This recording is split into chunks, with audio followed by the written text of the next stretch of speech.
Portal might be getting Battlefield 5 content soon. Modern Warfare 2 suffered another massive data leak. A new single-player Aliens game is coming, and much more on This Week in Gaming.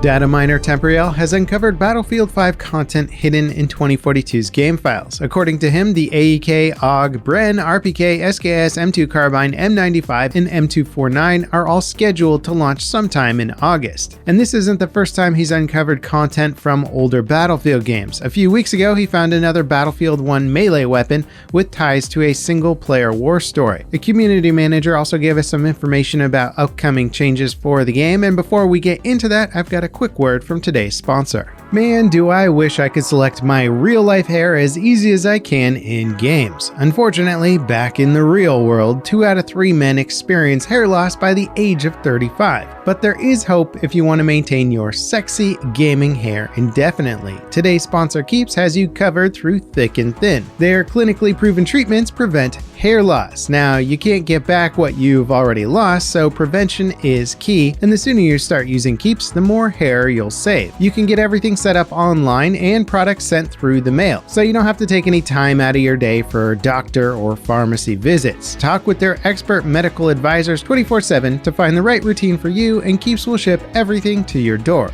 And while it takes anywhere between 4 and 12 months to start seeing results, these before and after photos really speak for themselves. So if you're ready to stop worrying about hair loss and maintain that smooth gamer hair even when you hit your level cap,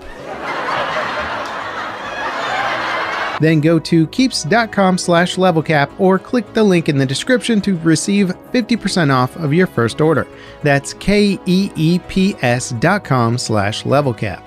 Alright, now one of the community managers for Battlefield confirmed on Reddit that the 30mm cannons for the stealth helicopters added with 0 Hour are actually getting nerfed in the August update. The choppers have proven to be very effective compared to the rest of 2042's air vehicles, and many players have been requesting a variety of balance changes. Some have suggested removing its ability to drop bombs in stealth mode, others have questioned its ability to stay in stealth mode indefinitely. The new Reality Mod for Battlefield 3 is finally going live this week. Over 80 players have spent 7 years developing this realistic take on Battlefield. The mod is very similar to the hit tactical shooter Squad, and this of course is no surprise as that game is actually based on an old Battlefield 2 mod called Project Reality. Battlefield 3's Reality Mod has in-game tweaks to make it play more realistically with enhanced weapon ballistics, unique game modes, and highly customized maps. This comes alongside a reworked UI and spawn system. It also offers battles of over 100 players with in-game VoIP. Reality Mod launches on PC on the 17th of July.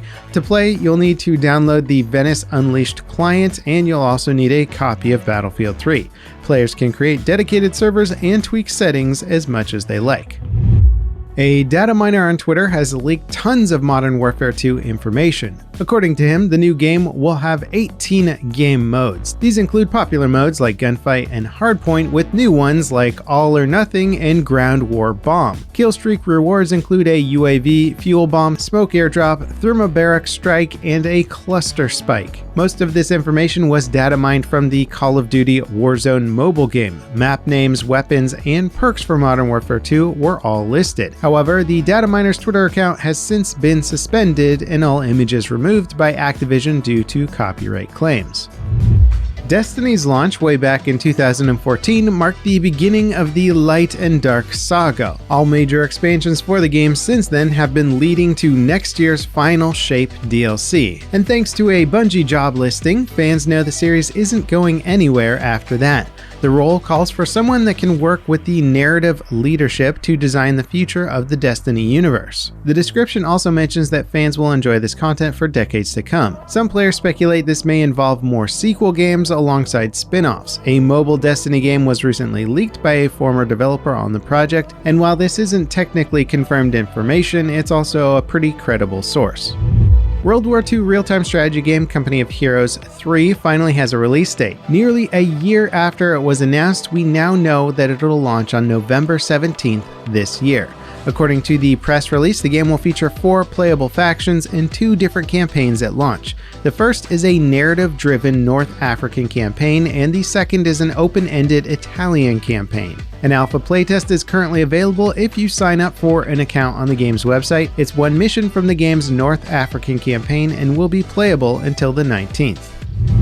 Bloodhunt, the vampire battle royale, is changing its update model. Originally, the devs at SharkMob intended on delivering a 12-week standard season with a battle pass of 100 levels. Unfortunately, this model has prevented the developers from releasing key bug fixes and gameplay improvements quickly, since major updates are built into seasonal launches rather than releasing as they're needed. Instead of this seasonal model used by many of Bloodhunt's competitors, it will revert to the classic monthly content update model.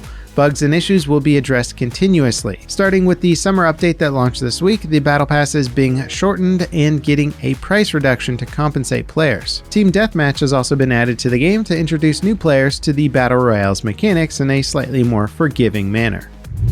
Developers at Crytek have decided to remove the current leaderboard system in place for Hunt Showdown.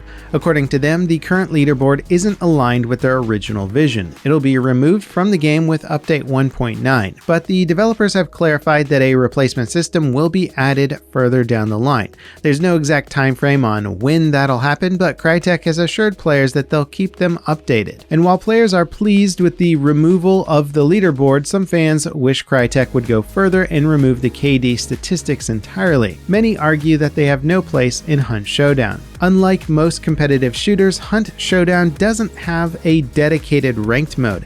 It assigns you a general matchmaking rank based on your performance and puts you in lobbies with equally skilled players.